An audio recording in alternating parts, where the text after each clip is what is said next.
Okay, so welcome to part two of our distance lecture number one. So we were just talking about Hellenization and Romanization, really focusing on the Romanization at the end there. And now I want to jump back to Hellenization and talk a little bit about what is going on once again at our period of Alexander the Great and his conquest of the Persian Empire and the East and Greece and Egypt. So here you can see we have the extent of both the empire under Alexander the Great, which is here in yellow outlined, and the greatest extent of the Persian Empire, which is one of the societies that Alexander the Great took over as well around 500 BC.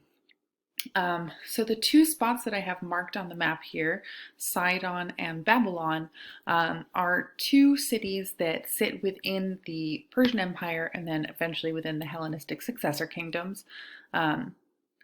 And Sidon was also a really prominent Phoenician city. So if you remember our Phoenicians, they are the ones who have Tyre, which you can see here, very close to Sidon, as well as Tunis over on North Africa.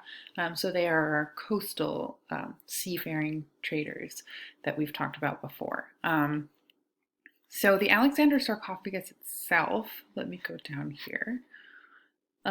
It likely belonged either to King Abdalonymus of Sidon or to a man named Mazias, satrap of Babylon. Different scholars have their reasons for proposing these identifications of the patron, but either way, this object gives us a really interesting look into sort of intercultural influences and the way that people in this time of great cultural exchange under Alexander the Great and the Persians were sort of aware of cultural differences and working within multiple different visual idioms as they were going through. So it's probably from the late 4th century BC, probably about 333 to 300-ish, and it's now in Istanbul, but was originally discovered in the royal necropolis of Sidon, the city of Sidon. So let's talk for a moment about who these potential patrons are. First, King Abdalonymus.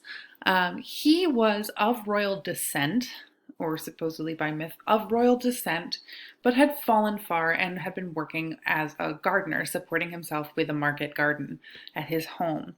And when Alexander the Great took over this Phoenician area and he wanted to find sort of a vice king, a satrap to put over Sidon, the people of Sidon were very emphatic about the fact that it had to be someone local, had to be someone of local royal blood. And the only person who wasn't an enemy of Alexander the Great who was available to fill this role was Abdalonymus himself. So here you can see a 17th century painting by a Dutch painter, which shows a sort of romanticized version of the envoys of Alexander the Great showing up at the garden of Abdalonymus and taking him out, investing him with all of the royal insignia, and then having him go back to Alexander. At which point he is supposed to have said, Alexander said, how are you going to do? And he said, I hope that I bear my success as well as I have borne my struggles. So he's a very sort of a noble stock character of a good, hardworking farmer who becomes a king because he is both royal and also noble. So Abdalonymus died in about 312 BC. So that's really, we don't have that much of a record of him as a character beyond this sort of fable of him becoming the king of Sidon. Mazias, on the other hand, he introduced a lot of coinage. So you can actually see here's a coin portrait of him. He released a lot of coinage, so we do have a better idea of what he looked like in reality. He was originally a Persian satrap, so we have a Phoenician king and a Persian satrap, so a satrap being those sort of vice kings that are under the great king at this time, Darius III. And he ruled an area called Cilicia, which if I look here, we should be able to see. Cilicia should be here.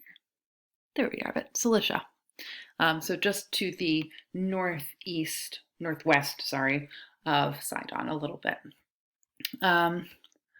So he was a satrap of Cilicia under Darius III and fought against Alexander the Great at the Battle of Gaugamela, where Darius was finally defeated by Alexander in 331 BC. After the battle, after Darius's defeat, Mazias was one of the people who surrendered to Alexander and also acknowledged him as Darius III's legitimate successor to the Persian kingdom. So Alexander was not greeted by the sort of local elites in this case as a conqueror so much as a successor. Alexander, in fact, married some of Darius's daughters just to sort of seal that pact a little bit better. And become, in some ways, acknowledged as a Persian in addition to being someone from outside who has come in and conquered their area.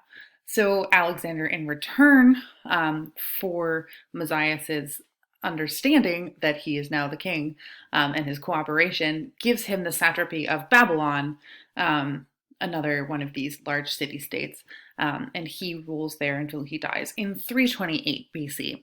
So either way, whichever patron this is, we have a really interesting cultural dynamic going on.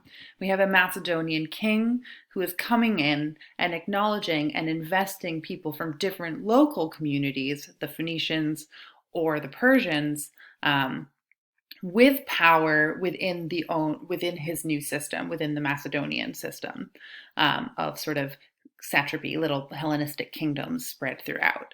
So either way, whoever made this sarcophagus whoever was the patron rather of this sarcophagus is someone who already sort of embodies cultural mixing in an interesting way.